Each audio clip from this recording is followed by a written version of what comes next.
gustan abrir sus Biblias en el libro de Judas, capítulo 1, bueno, nomás es un capítulo.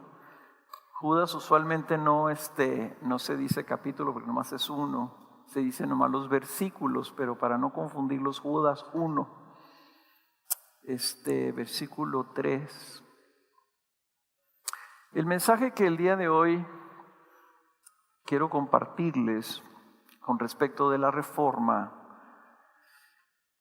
le he puesto, ¿necesitamos la reforma hoy? ¿O por qué necesitamos la reforma hoy? Y ustedes recordarán, la reforma vino como un movimiento dentro de la Iglesia católica. En la Iglesia medieval, Martín Lutero se levantó y llamó a un debate sobre las doctrinas fundamentales de la Iglesia, lo cual duró ese debate un par de años, pero terminó en la excomunión de Martín Lutero. Y lo que pasó es que a raíz de esos debates y de esas presentaciones, esas discusiones que se hicieron no solamente delante del clero, sino delante de los gobernantes de ese tiempo, incluyendo el mismo emperador del Santo Imperio Romano, que era el hombre más poderoso de la tierra, trajo como consecuencia que muchas personas se inquietaron y creyeron en lo que Martín estaba trayendo, y al separar a Martín Lutero de la iglesia, trajo como consecuencia que los creyentes en Alemania, incluyendo príncipes y gobernantes, decidieron separarse de la iglesia católica que dependía de Roma. Eso trajo como consecuencia entonces un cisma.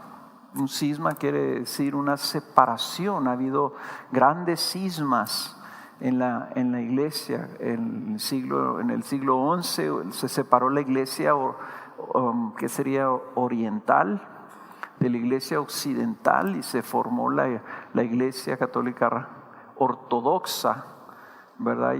Que básicamente la gente que vive en el oriente, Rusia, Turquía, todos esos lados, Grecia, se unieron en esta iglesia diferente, ¿no?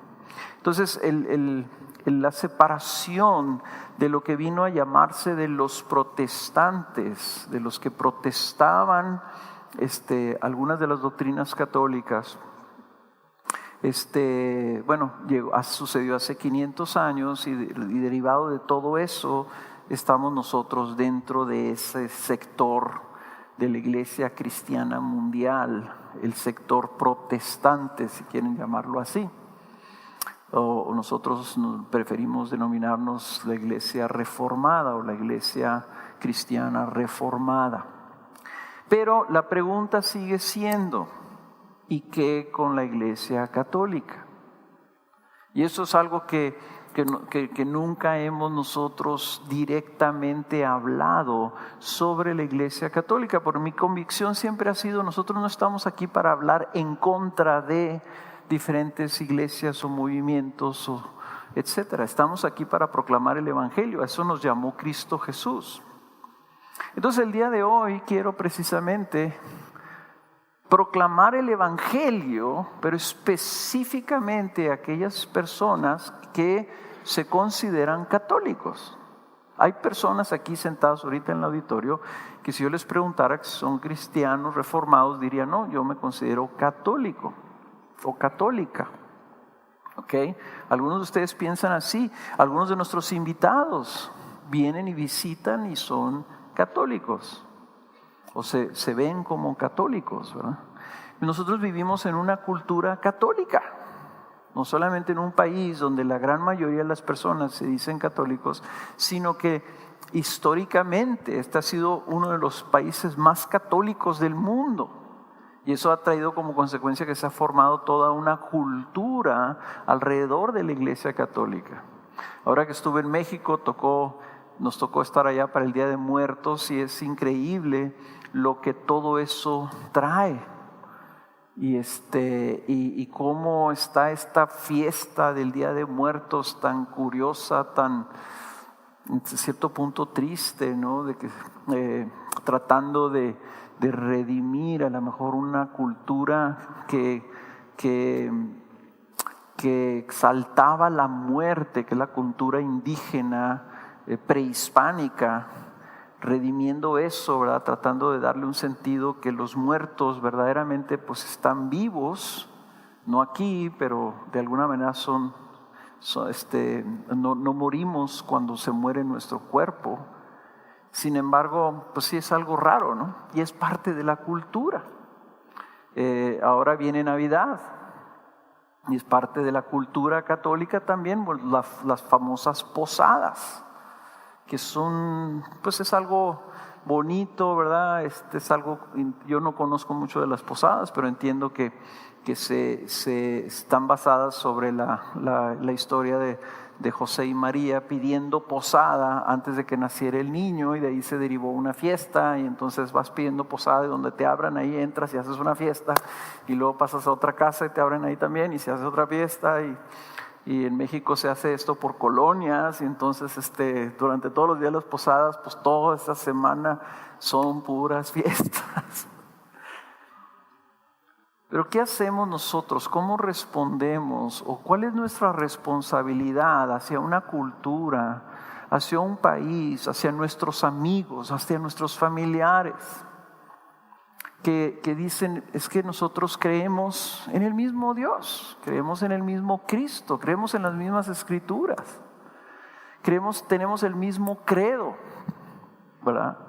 Recitamos el mismo credo, nuestro credo, pues básicamente es el mismo que el credo antiguo que se recita en la Iglesia Católica. ¿Cómo respondemos? ¿Cómo entendemos no solamente lo que fue la Reforma y cómo se aplica ahora a la religión o a la Iglesia Católica, y luego cómo ayudamos nosotros o cómo podemos comunicar el Evangelio a nuestras amistades o a nuestros conocidos que son católicos? Entonces, el día de hoy quiero hablar solamente de 5 cosas, de 5 diferencias que surgen inmediatamente, porque aunque hay similitudes, tenemos básicamente el mismo origen, ¿verdad? Pero ¿cuáles son las diferencias fundamentales y sustanciales que separan la fe cristiana protestante de la fe cristiana católica? Y es importante que lo entendamos porque no es necesariamente lo mismo, hay diferencias. Y lo estoy haciendo no para de alguna manera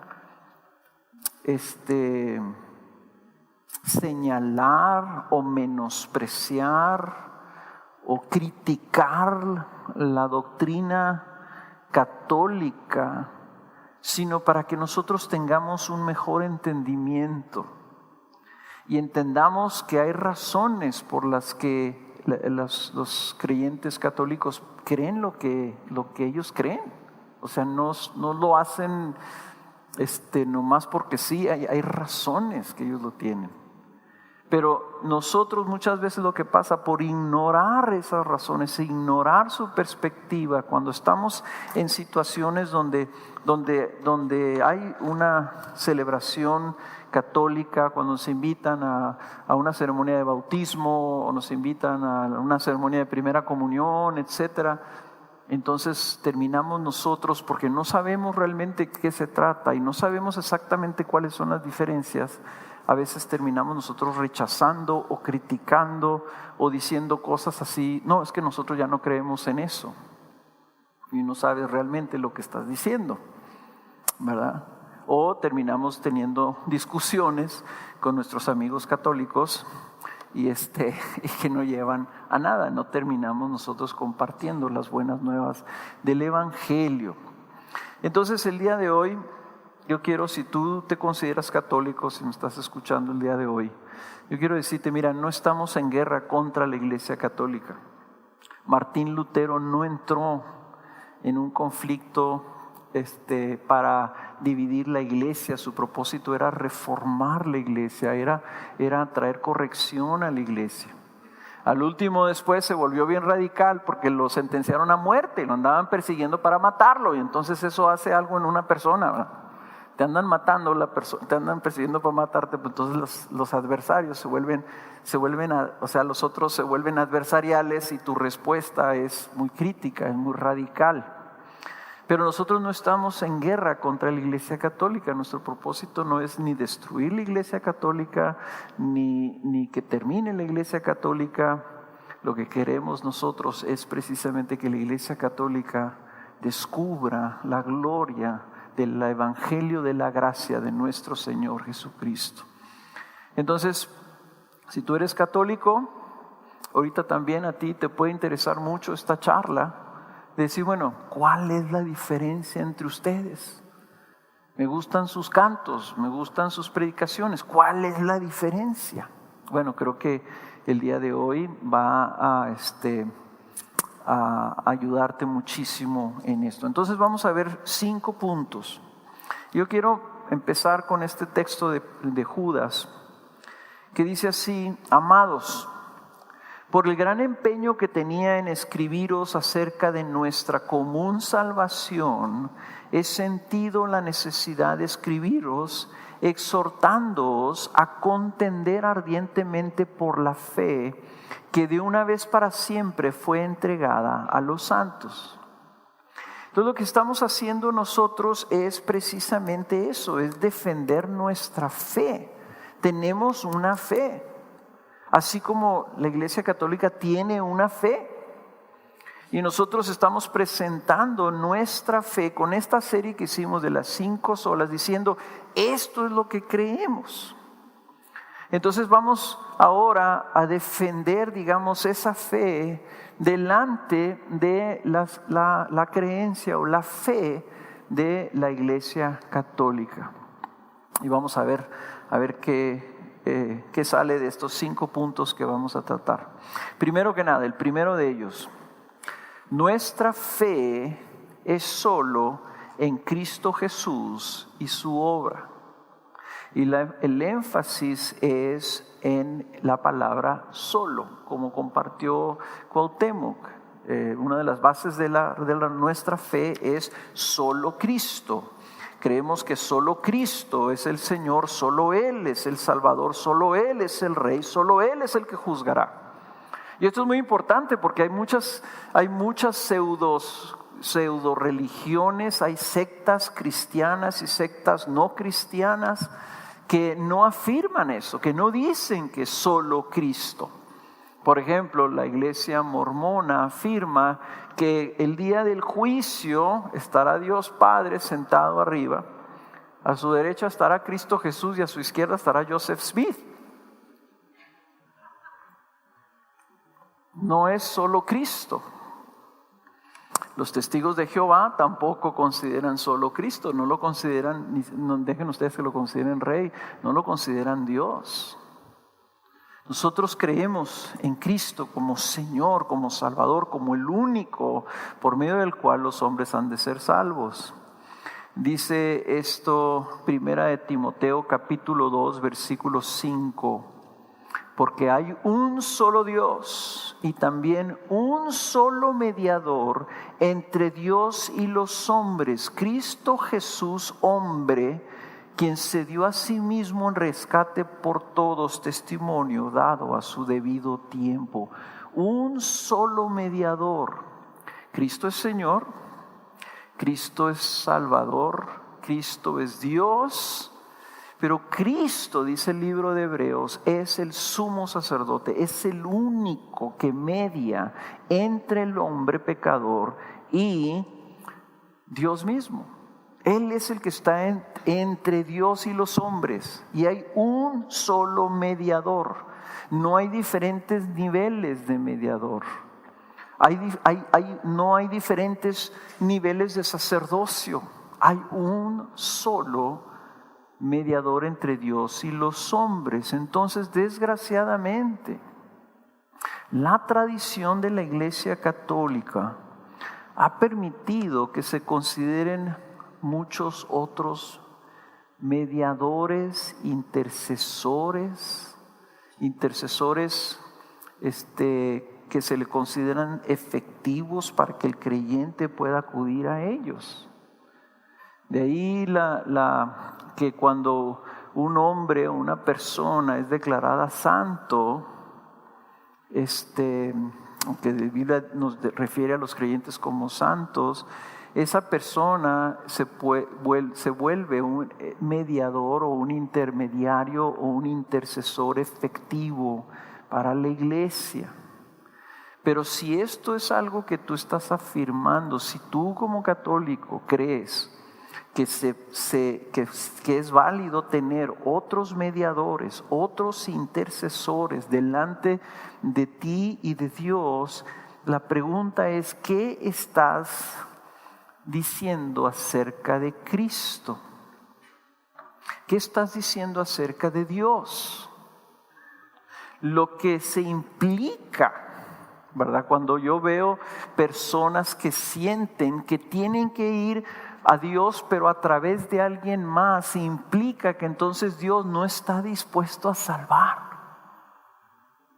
que no está abierto, ofreciendo y llamando a todos a la salvación, que la salvación no es algo gratuito y libremente ofrecida, sino que hay que convencerlo, hay que torcerle el brazo, hay que convencerlo por medio de alguien que tiene méritos delante de Dios, que vaya y le diga a Dios: ten misericordia de esta persona. Porque esa persona en su pecado, en su estado caído, no puede tener acceso a Dios mismo. Entonces, si Cristo, hermanos, vino a ser nuestro mediador como sumo sacerdote, y enfatiza el apóstol, Cristo Jesús, hombre, vino a hacerse como nosotros, y Él es el más virtuoso. No hay nadie más virtuoso que Cristo Jesús. Él es el único sin pecado, el único. Entonces, si Cristo Jesús no puede ser nuestro intercesor, esa sería la segunda implicación. Cristo entonces no es suficiente. Cristo no es capaz, Cristo no es efectivo como mediador, y necesitamos tener otros. Ambas posibilidades o ambas implicaciones, lo que sucede, aunque no sea eso la intención, yo no estoy diciendo que haya una intencionalidad en esto, pero lo que resulta es que se viene rebajando la figura de Cristo. Resta a la figura de Cristo, resta su gracia, resta su suficiencia, resta su capacidad para salvar, cuando nosotros decimos que necesita haber alguien más. Ahora, la otra derivación de este punto es cuando tú pones otros intercesores entre Dios y los hombres. Entonces se implica que tú puedes orar a otros, que tú puedes orar a María, a los santos, como decía Cuauhtémoc, Martín Lutero cuando se convirtió, ahora estaba orando a Santa Ana, porque ella era la patrona de los mineros. Entonces, ¿qué estamos diciendo cuando nosotros oramos a estas otras personas, que son personas? Hermanos, ni María, ni los santos son Dios. Y cuando Jesús habló con sus discípulos, dijo una frase de 3 palabras muy clave. Dice: orad a Dios.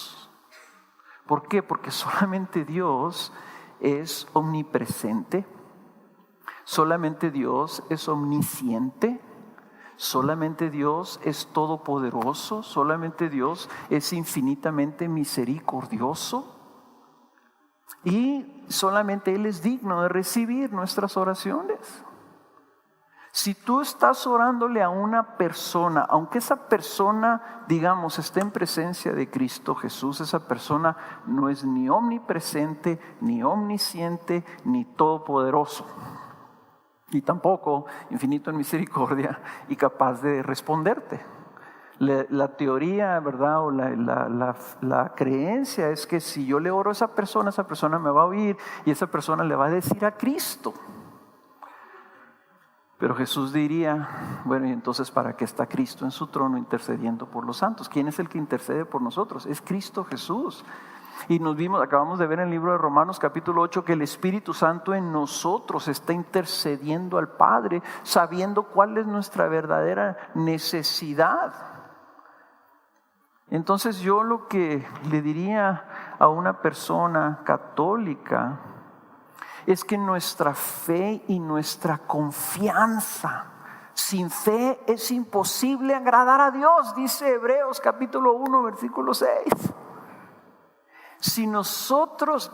Capítulo 11 versículo 6, si nosotros no le confiamos en Dios como para pedirle, como para orarle, no lo podemos agradar. ¿Qué es lo que Jesús nos enseñó cuando le enseñó a sus discípulos a orar? Y les dijo en Mateo capítulo 7, versículo 7, pedid y se os dará, buscad y hallaréis, llamad y se os abrirá, porque todo el que pide recibe, y el que busca halla, y al que llama se le abrirá. ¿O qué hombre hay entre vosotros que si su hijo le pide pan le dará una piedra? ¿O si le pide un pescado le dará una serpiente? Pues si vosotros siendo malos sabéis dar buenas dádivas a vuestros hijos, ¿cuánto más vuestro Padre que está en los cielos dará cosas buenas a los que le piden? Si nosotros no creemos esto, sino que creemos que tiene que ser alguien más el que se lo pida a Dios, estamos diciendo Dios no es un padre bueno que le da cosas buenas a sus hijos. O sea, mucha de diferencias, de las discrepancias que tenemos con la fe católica son las implicaciones de lo que afirmar algo que pudiera hasta parecer para algunos, pues eso ¿qué tiene que ver? Sí tiene mucho que ver, porque está indirectamente negando o cuestionando o dudando algo que está claramente establecido en las Escrituras. Si Jesús nos dijo, directamente le dijo a sus discípulos, oren y pídanle a Dios. ¿Ok? Entonces no solamente si no lo hacemos desobedecemos a Cristo Jesús, pero también creemos otra cosa acerca de Dios. Y lo que más honra a Dios es nuestra dependencia y confianza en Él. Es decir, tú eres suficiente para mí, Jesús. Tú eres suficiente para mí, Padre. En el nombre de Jesús, mi Salvador, yo te quiero pedir que tengas misericordia de mí. Esa es nuestra fe. Y ese sería mi primer punto. Segundo punto es en referencia, tengo aquí mi teléfono, pero porque lo uso como reloj. El segundo punto es: nuestra fe es una salvación por gracia y no por obras.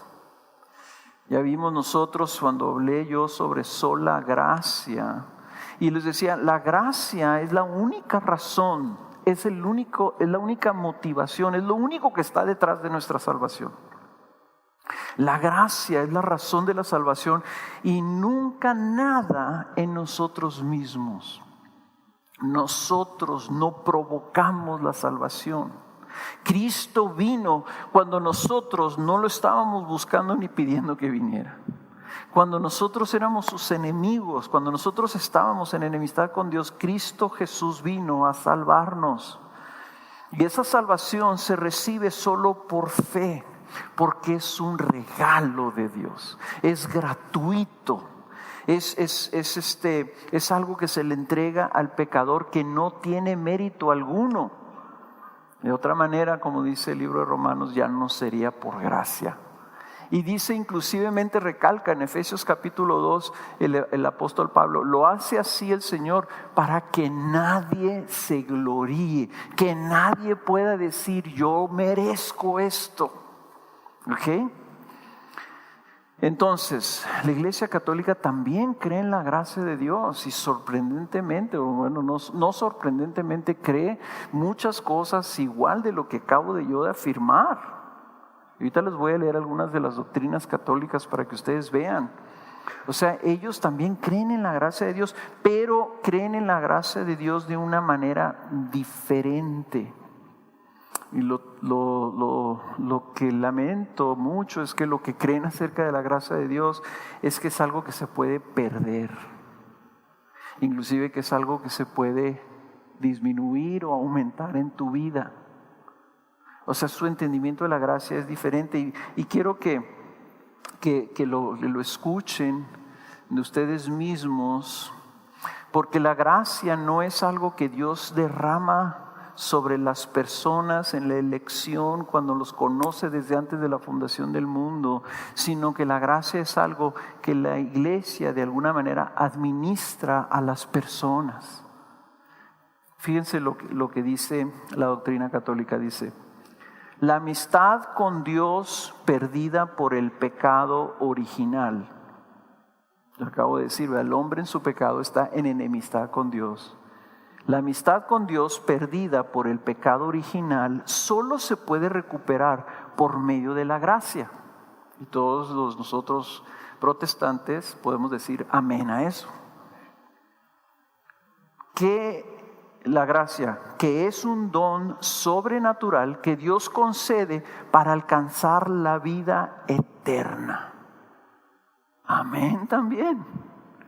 Pero luego continúa y dice: y se recibe principalmente por los sacramentos.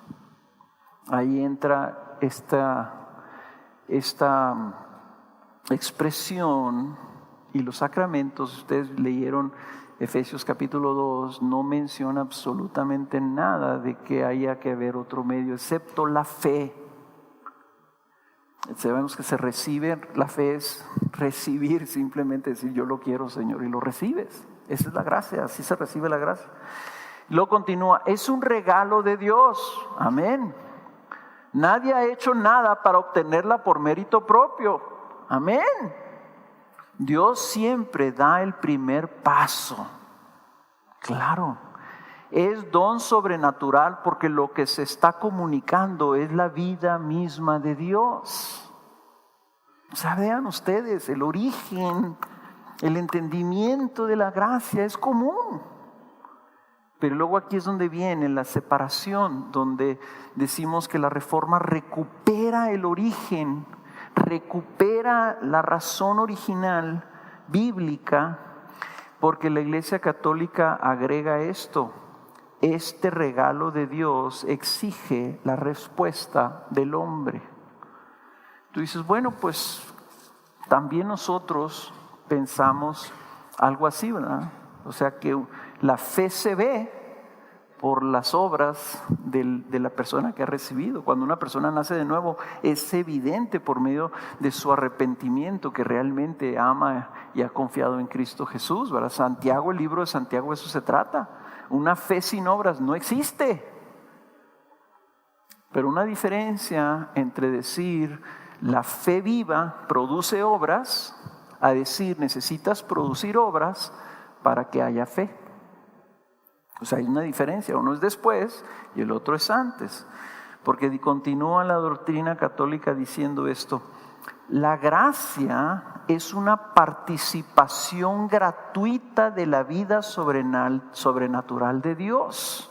Y esto está lo que yo estoy diciendo no es algo antiguo, esto inclusive fue publicado en 1996. Inicia con el bautismo y se pierde cada vez que se comete un pecado grave. Ahora bien, la gracia puede perderse o aumentarse. A pesar de ser gratuita, el hombre puede favorecer su recepción o impedir su fruto. Entonces, esto, hermanos, es el problema o es la discrepancia, es lo que la reforma vino a traer. El entendimiento de la gracia, ¿cómo es? O es gracia, o es completamente gratis, o es algo que depende completo de Dios, o depende del hombre. Y si depende del hombre, entonces la pregunta sería, ¿sigue siendo gracia? Dice, la justificación se le concede al hombre por medio de la gracia. Pues es lo que dice la Biblia, claro. En virtud de los méritos de la redención de Cristo. Amén, eso es Romanos 3. Pero, y aquí el problema son los peros. Pero no se le da sin hacer nada por merecerla. El hombre debe disponerse a recibirla mediante el ejercicio de la virtud.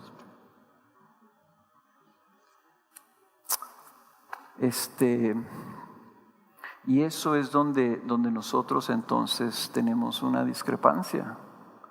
O sea, en la esencia de nuestro entendimiento del Evangelio hay una diferencia en decir la justificación solamente se recibe como consecuencia de la gracia en virtud de los méritos de Cristo, pero cuando se le agrega, pero no se le da a hacer al hombre sin hacer nada por merecerla, entonces, hermanos, ¿quién es digno de recibir la justificación de Dios? Entonces, hay tanta verdad aquí, hay tantas cosas buenas, pero la tradición católica, la doctrina que viene desde los siglos, están todas estas cosas ahí todavía que reducen o rebajan el Evangelio, que opacan la obra de Cristo Jesús. Si tú eres católico, yo te animaría que leyeras el libro de Efesios, ¿verdad? Y Efesios afirma que la salvación es por gracia. Por gracia habéis sido salvados, y esto no es por vosotros, dice, no es por obra nuestra, sino que es un don de Dios, es un regalo. Hasta ahí llega, hasta ahí llega. No hay nada más adelante, no necesitas merecerlo, necesitas ganarlo. Hasta ahí llega la Escritura, hasta ahí llega el Evangelio. Y yo te animaría mucho, con mucho respeto, que tú consideres lo que la Escritura, lo que el Nuevo Testamento dice acerca de cómo funciona la gracia. Ahora, eso lleva entonces, ¿cómo es que la gracia se recibe? ¿Cómo es que entonces la gracia, la iglesia la administra? Bueno, ahí viene entonces una tercera diferencia fundamental. Nosotros creemos en el sacerdocio universal. El sacerdocio universal. Y yo les voy a pedir que abran ahí su Biblia en Primera de Pedro, capítulo 2,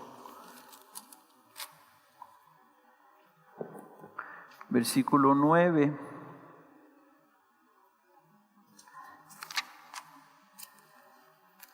Primera de Pedro, capítulo 2, versículo 9. Esto es una parte muy importante de la reforma que no vimos nosotros en las 5 solas, pero es una cosa fundamental en nuestra fe. ¿Qué dice Primera de Pedro capítulo 2 versículo 9? Dice, pero vosotros, este es el apóstol Pedro el que está hablando aquí, dice, pero vosotros sois linaje escogido, real sacerdocio, nación santa, pueblo adquirido para posesión de Dios. Y noten esta segunda parte, a fin de que anunciéis las virtudes de aquel que os llamó de las tinieblas a su luz admirable. Pues vosotros en otro tiempo no erais pueblo, pero ahora sois el pueblo de Dios. No habíais recibido misericordia, pero ahora habéis recibido misericordia. Lo que está hablando aquí el apóstol Pedro y lo que los reformadores retomaron es que la iglesia tiene una función, tiene un llamado a llevar a cabo la obra del evangelio. La iglesia, pero no la iglesia como institución, sino cada uno de nosotros debemos anunciar las virtudes de aquel que nos llamó de las tinieblas a la luz. Entonces, el sacerdocio universal significa que todos y cada uno de nosotros tenemos una función delante de Dios, donde nosotros ministramos a Dios, nosotros exaltamos y adoramos a Dios. Segundo, nosotros también como iglesia servimos a nuestros hermanos y nos estimulamos mutuamente al crecimiento, como dice Efesios capítulo 4, que la iglesia crece por medio del funcionamiento adecuado, y dice de cada uno. 1 Corintios capítulo 12 dice que somos miembros del cuerpo de Cristo y cada uno tenemos una función y un don que contribuimos al cuerpo. Okay, y no podemos menospreciar a ninguna parte del cuerpo. No hay una parte del cuerpo que sea menos que otra o una más importante que otra. Y tercero, nosotros somos responsables a ministrar también al mundo, a proclamar en el mundo la luz admirable de aquel que nos llamó de las tinieblas a su luz admirable, las virtudes de Cristo Jesús, el evangelio. Entonces, ¿qué estamos haciendo? Nosotros estamos ministrando directamente a Dios, unos a otros y hacia el mundo. Somos entonces, como dice aquí, somos un real sacerdocio, somos sacerdotes delante de Dios. Esto es en comparación con la perspectiva del Antiguo Testamento, en donde Dios había escogido a un sector, a una tribu específicamente, a la tribu levítica, para que solamente ellos ministraran delante de Dios. ¿Y qué fue lo que pasó cuando Cristo Jesús vino? ¿Verdad? Cuando Cristo murió en la cruz, se rompió el velo del templo. Y dijo Jesús: yo voy a destruir este templo y lo voy a reedificar en 3 días. Y estaba hablando ya de sí mismo. Y pronunció su profecía en Mateo 24, donde profetizó que el templo iba a ser destruido completamente. ¿Qué estaba hablando el Señor? Se acabó esto.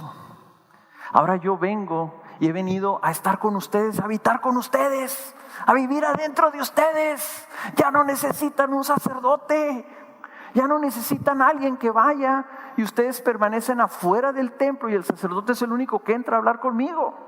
Ahora yo voy a estar en ustedes y ustedes en mí, y ustedes van a ser ese linaje bendito, esa nación santa, ese pueblo de sacerdotes, para que me ministren a mí y para que le ministren a otros. Y es conforme al funcionamiento adecuado de cada miembro. La Iglesia Católica define su función clerical como la administradora de la gracia por medio de los sacramentos. O sea, la iglesia institucional, la iglesia oficial, la iglesia ordenada, digamos así, lo que se llama el ministerium. El ministerium católico son todos los sacerdotes, obispos, cardenales y toda la institución católica. Ellos son los que ministran la gracia solamente. Y hay una separación entre el ministerio y el pueblo. El pueblo recibe y el ministerio administra. O sea, el problema de eso, hermanos, es entonces que ya una persona, un individuo, no que no tenga acceso directo a Dios, pero básicamente no tiene acceso fuera del ministerio a la gracia de Dios. Y la iglesia clerical entonces, que una de las cosas que Martín Lutero resaltaba y señalaba, decía, esto es tan evidente, dice, que hasta ellos se visten diferente. No se visten como los demás. O sea, hay una distinción, los que tienen acceso a la gracia y los que solamente la reciben por manos del ministerio. Entonces, eso es lo que trae como consecuencia entonces que los sacramentos, ¿verdad? Esto es lo que dice la Iglesia Católica. Los sacramentos son signos sensibles y eficaces de la gracia, instituidos por nuestro Señor Jesucristo para santificar nuestras almas y confiados a la Iglesia para su administración. Ahora, aquí lo que reconocemos, ¿verdad?, es que nosotros también tenemos sacramentos, pero solamente los que podemos ver claramente que el Señor instituyó, que es el bautismo y la cena del Señor, o lo que la Biblia llama el partimiento del pan. O sea, estos dos sacramentos están en la Iglesia Católica también. Hay otros sacramentos que ellos han establecido como sacramentos, que es el sacramento de la penitencia o la reconciliación, o como le quieran llamar, que es cuando una persona peca, necesita de alguna manera reconciliarse de nuevo con Dios, y luego recibir la comunión para volver a adquirir gracia. Y la confirmación, que viene a ser como cuando la persona recibe vida nueva por medio del bautismo, siendo bebé, y de grande confirma por medio de su declaración de fe y arrepentimiento que efectivamente ese bautismo era efectivo. Y hay otro sacramento que es la unción de los enfermos, que se llaman los sacramentos de sanidad, que es la penitencia y la unción de los enfermos, que son como restaurativos para volver a ayudar a las personas a que caminen en Cristo. Y luego dos sacramentos de servicio, que es la orden sacerdotal, de donde surge el ministerio, y el matrimonio. Como que cada quien, los sacerdotes pues reciben un sacramento y la gente puede aspirar a casarse.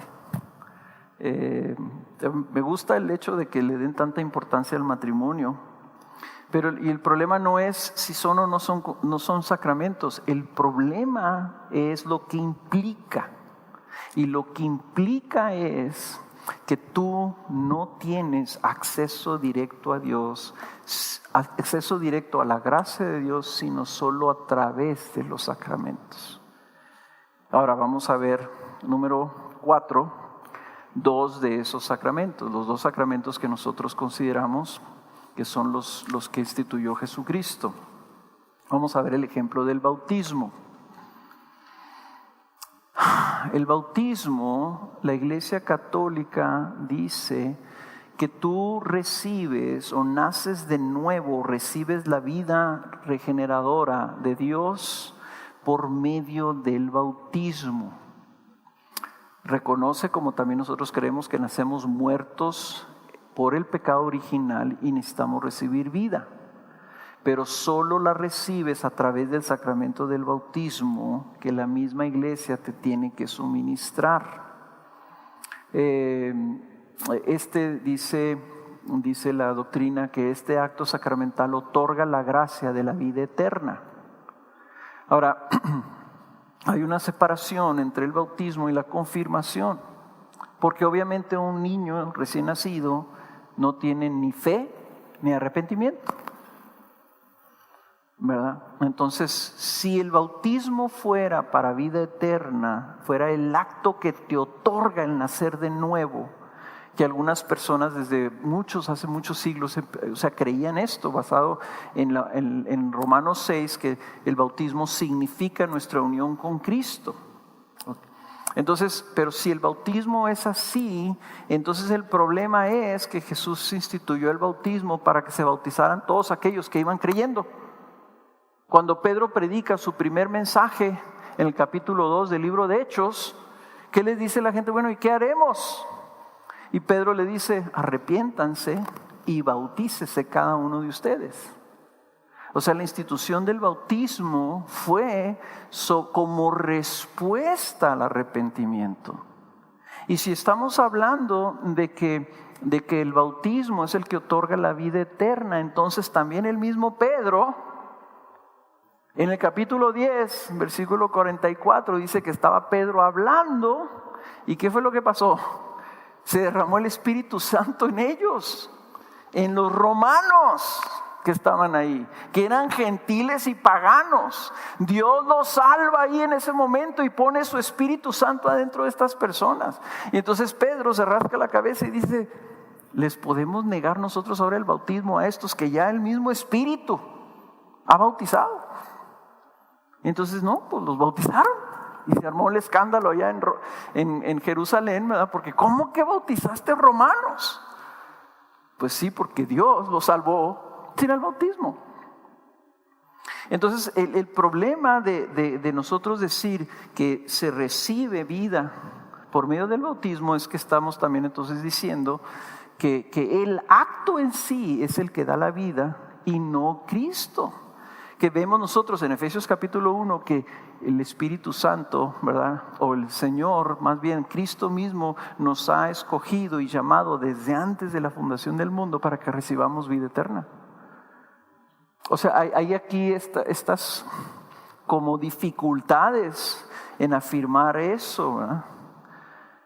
Entonces el problema del bautismo es que la fe entonces no está en que Cristo me regenere, y tenemos miles y millones de testimonios de personas que han nacido de nuevo a una vida nueva, de ser enemigos maldicientes de Dios, a amar a Jesús y a servirlo, incluyéndome yo, que lo recibimos no por el bautismo, sino por la fe en Cristo Jesús.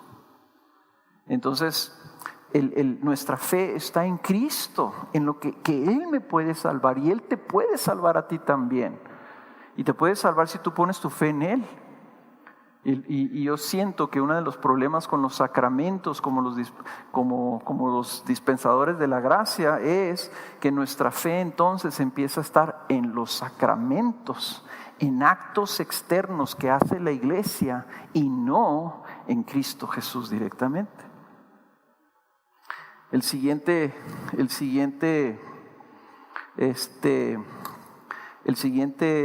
ejemplo, el otro sacramento, es el ejemplo de la comunión, el ejemplo del partimiento del pan, el sacramento del partimiento del pan. Jesús instituyó el sacramento del partimiento del pan en la última cena. Él les dijo que él quería que lo hiciera, ¿verdad?, como una manera de mantener perpetuamente delante de los ojos de sus discípulos el significado de su sacrificio. Sin embargo, la Iglesia Católica a través de los siglos le ha agregado a este sacramento un significado extraordinario. Y lo que dice es esto: el partimiento del pan es el sacrificio de la cruz que se perpetúa por los siglos. Y lo que se está haciendo entonces es que esta celebración original de la iglesia, que era la celebración que se hacía entre los hermanos cuando se reunían, se está haciendo a un punto en donde cada vez que se celebra no es solamente recordar, sino que es básicamente sacrificar de nuevo a Cristo Jesús. Entonces, ¿por qué? Porque se hace presente Cristo en el pan y en el vino. Y eso es lo que se llama esa creencia o esa doctrina o esa filosofía o teología, se llama la transubstanciación, donde Cristo está presente y se sacrifica de nuevo. Ahora esto ha traído mucha confusión, porque el decir yo estoy comiendo literalmente el cuerpo de Cristo, yo estoy bebiendo literalmente la sangre de Cristo, hermanos, eso desde el origen de la iglesia tuvo problema, o sea, surgió. ¿Por qué? Porque Jesús, en el capítulo 6 de Juan, dijo, entonces Jesús les dijo, en verdad os digo, si no coméis la carne del Hijo del Hombre y bebéis su sangre, no tenéis vida en vosotros. El que come mi carne y bebe mi sangre tiene vida eterna, y yo lo resucitaré en el día final, porque mi carne es verdadera comida y mi sangre es verdadera bebida. el que come mi carne y bebe mi sangre permanece en mí y yo en él. Entonces en Roma se acusaba a los cristianos de ser caníbales, que hacíamos sacrificios vivos, sacrificios humanos, y nos comíamos la carne y la sangre de las personas, por ese versículo.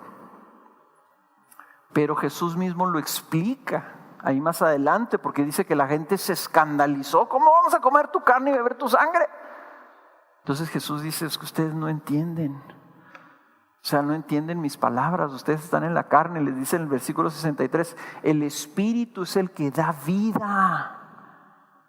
La carne para nada aprovecha. Las palabras que yo os he hablado son espíritu y son vida. Y después Pablo más adelante en 1 Corintios explica, ¿verdad?, que nosotros entendemos las palabras de Cristo por medio del Espíritu Santo. En la carne no nos hacen sentido, pero Jesús dice, igual como le dijo a Nicodemo, tienes que nacer de nuevo, y Nicodemo le dijo, ¿cómo voy a meter otra vez al vientre de mi madre? Digo, mis palabras son espirituales, tienes que entender, esto es una verdad del Espíritu, no físicamente, no literalmente. Entonces, hermanos, para nosotros no puede haber un sacrificio continuo de Jesucristo. Si nosotros decimos que Jesucristo tiene que estar siendo sacrificado, significa entonces que su sacrificio hace 2000 años fue insuficiente. Pero dice el libro de Hebreos, y esto es lo que yo animaría a mis amigos católicos que leyeran, Hebreos capítulo 7, versículo 26, porque convenía que tuviéramos tal sumo sacerdote, santo, inocente, inmaculado, apartado de los pecadores y exaltado más allá de los cielos, que no necesita, como aquellos sumos sacerdotes, ofrecer sacrificios diariamente, primero por sus propios pecados y después por los pecados del pueblo, porque esto lo hizo una vez para siempre cuando se ofreció a sí mismo. La Escritura nos dice, eso que hizo Cristo Jesús en la cruz es suficiente para los pecados de todos los hombres por todos los siglos que siguieran adelante después de su muerte. Entonces sí celebramos la cena del Señor, sí partimos el pan. ¿Por qué? Porque queremos perpetuar y recordar lo que Cristo ha hecho por nosotros. Y cuando nosotros comemos ese pan tenemos que masticarlo así duro. Porque cuando lo estamos masticando, hermanos, Él murió por nuestros pecados. Fue molido, dice la Escritura, por causa nuestra. Así como nosotros molemos ese pan. Y el Señor nos dio una imagen que no se nos puede borrar. Así como tú te comes ese pan, así fue mi cuerpo molido por tus pecados. Y el vino igual. El vino es algo agridulce que tomamos.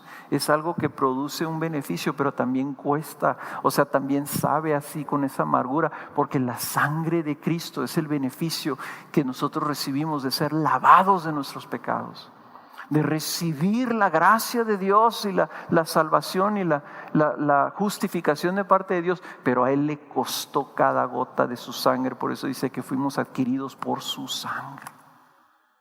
Entonces, aunque los dos sacramentos los tenemos nosotros también, pues la diferencia es que hay una diferencia muy grande entre cómo los celebramos. Y no se hable el hecho de que nosotros debemos de poderlos celebrar todos. Y allá son sacramentos que son exclusivos del ministerio católico, ¿verdad? Por último, ya se habrán dado cuenta, bueno, pero ¿por qué entonces, si está en la Escritura, por qué la Iglesia Católica no se reforma?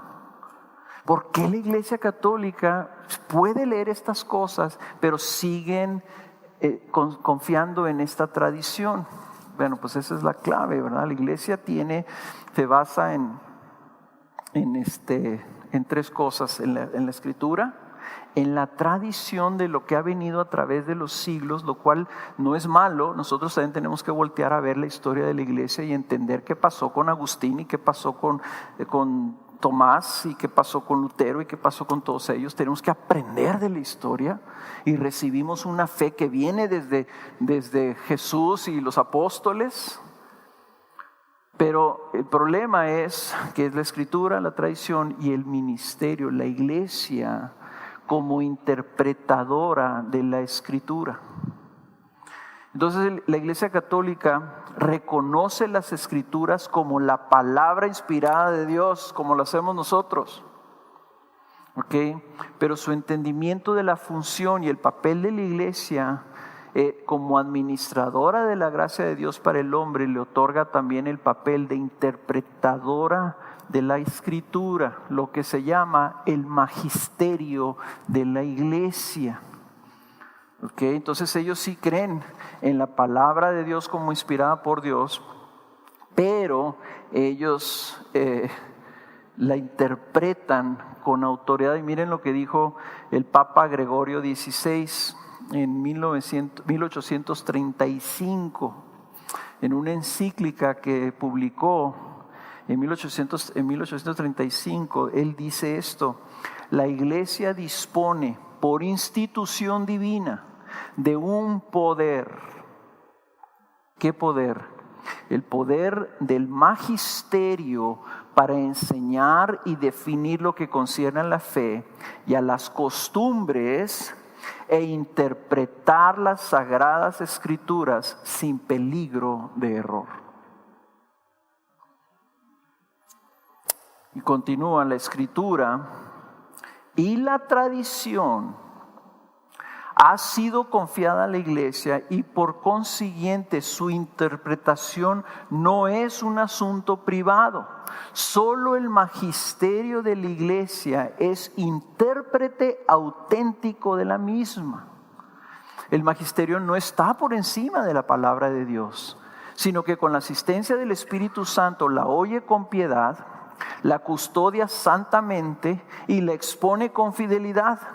Tenemos aquí una indicación clara, no solamente de lo que el magisterio dice acerca de la Sagrada Escritura, sino también de cómo se relaciona respecto a ella. Este es creo que una de las cosas que reconozco de la Iglesia Católica es la admiración que tiene, el cuidado que tiene del texto bíblico. Inclusive cuando yo era chico que asistía a la iglesia, siempre me llamaba la atención que cuando se leía el Evangelio todos tenían que estar de pie. Cuando vino el Papa, vino que dio una misa aquí en el, ¿cómo se llama? En el punto, ¿verdad? Antes de que pasara el Papa, delante de ellos venían unos sacerdotes y venían con un libro inmenso que era la Biblia y lo traían así. Y todos se inclinaban ante ello. O sea, delante del Papa venía la palabra. El problema no es esta reverencia que se da a la palabra como inspirada de Dios. El problema es que se le acredite a hombres falibles la autoridad para discernir o determinar cómo interpretar la Escritura de manera infalible y sin error. Y entonces la historia de la iglesia te puede indicar que se han equivocado muchas veces y han reconocido que se han equivocado. Y hay cosas, ¿verdad?, que se le han agregado que no viene en la Escritura, que no surgen de ahí, que no tiene absolutamente nada que ver con lo que está en la Escritura, que determina el magisterio como doctrina y se establece en la iglesia. Y el ejemplo, pues fue un ejemplo reciente en el siglo XX, en donde se estableció, ¿verdad?, que María había subido al cielo. Y eso no está en ningún documento más que en una tradición. También se le acreditó al Papa la infalibilidad papal. Entonces esto hace, hermanos, o sea, pues el Papa será una persona muy respetable, piadosa, lo que ustedes quieran, pero es un hombre. Y la Escritura dice que solamente hay solamente uno, que nunca ha pecado, que nunca se ha equivocado, y es Jesucristo. Entonces vemos nosotros los mismos apóstoles, los apóstoles que escribieron la palabra de Dios inspirados por el Espíritu Santo. Pues no andaba Pablo ahí oponiéndose y teniendo discusiones con Pedro y redarguyéndose mutuamente ahí. Y no andaba Pablo enojándose ahí con el Marcos porque no quiso viajar con él. Ya después lo perdonó, ¿verdad? O sea, hermanos, son hombres falibles, los mismos apóstoles.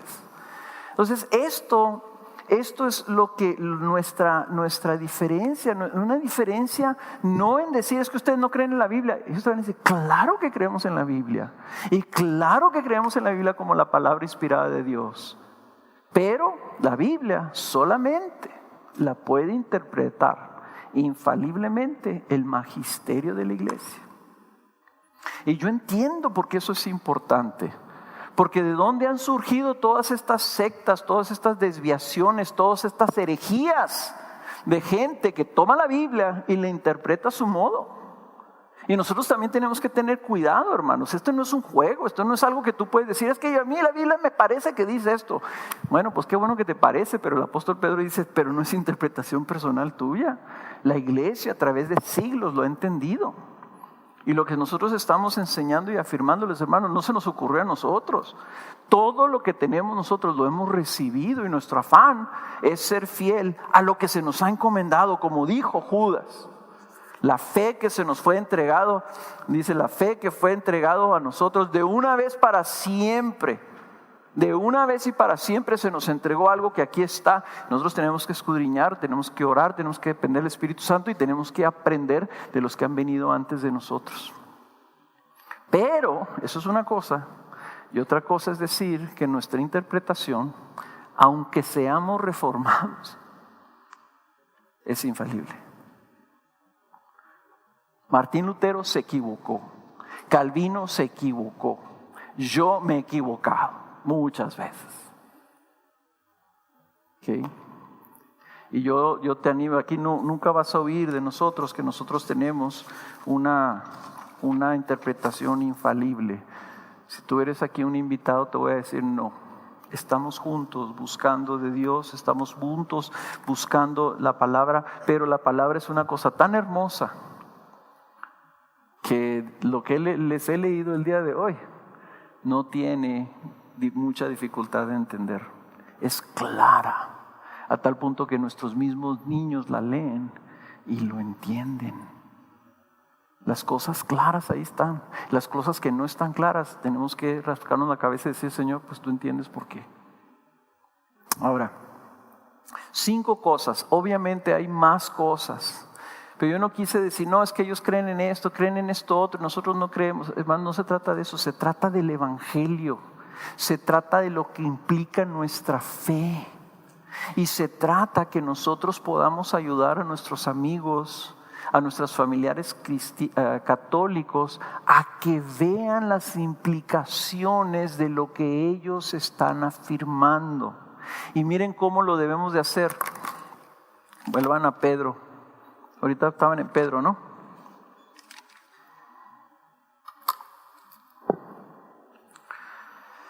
Yo también estaba en Pedro, ya se me borró aquí. 1 Pedro capítulo 3. 1 Pedro capítulo 3. Vean el versículo.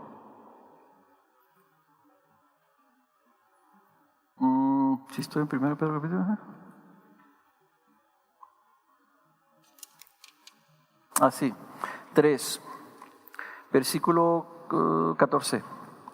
Pero aun si sufrís por causa de la justicia, dichosos sois, y no os amedrentéis por temor a ellos, ni os turbéis, sino santificad a Cristo como Señor en vuestros corazones. Ahí es nuestra defensa.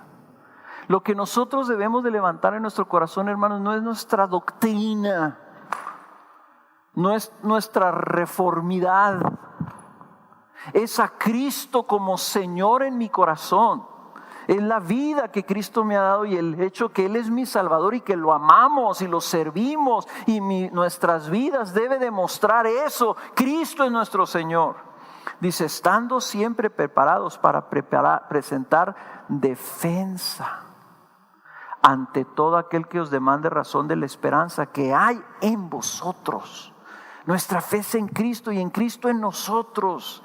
Y debemos de poder presentar una defensa, pero fíjense cómo dice, pero hacedlo con mansedumbre y reverencia, teniendo buena conciencia, para que en aquello en que sois calumniados, sean avergonzados los que difaman vuestra buena conducta en Cristo. Y Pedro está implicando ahí que entonces tu vida debe ser un testimonio, de tal forma que otros te vean y digan, yo no puedo negar que tú estás viviendo de una manera que honra a Dios. Y que entonces nosotros podamos defender eso y decir, ¿sabes por qué? Porque Cristo es mi Señor. Pero que lo hagamos nosotros de una manera en mansedumbre, de una manera reverente.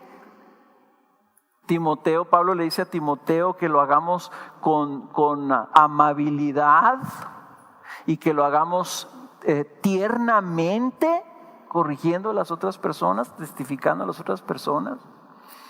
Entonces, una de las cosas que sí les quiero decir, hermanos, nosotros no estamos del lado de los que se burlan, de los que actúan sarcásticamente, de los que ridiculizan. Nosotros estamos del lado de los apóstoles que dicen, tú vive y ama al Señor Jesucristo, y que tu conducta refuerce eso para que luego puedas defender lo que tú estás creyendo de una manera tierna, amable, respetuosa, reverencial, en mansedumbre. Porque la convicción la va a dar el Espíritu Santo, y no nosotros llamados entonces a estar diciendo estos están mal, aquellos están mal y nosotros estamos bien. Hermanos, nosotros estábamos perdidos, destinados a la muerte, y Cristo tuvo misericordia de nosotros. Eso es lo que nosotros tenemos que defender. Cristo en nosotros, nuestra esperanza de gloria, solamente Cristo. Así que si tú estás aquí como católico, esa es mi invitación a ti. Yo te diría, considera a Cristo. Y si tú tienes un Nuevo Testamento, viniste visitando el día y recibiste el Nuevo Testamento, yo te imploraría, léelo. No vas a encontrar algo diferente ahí que tu misma Biblia católica. La única diferencia a lo mejor es en si el lenguaje es más contemporáneo o menos contemporáneo que lo que tú tienes. Léelo, deja que la Escritura te convenza de lo que tú crees. Porque lo que la Escritura te va a hablar y va a exaltar por medio del Espíritu Santo es a Cristo Jesús como Señor y Salvador de tu vida. Amén.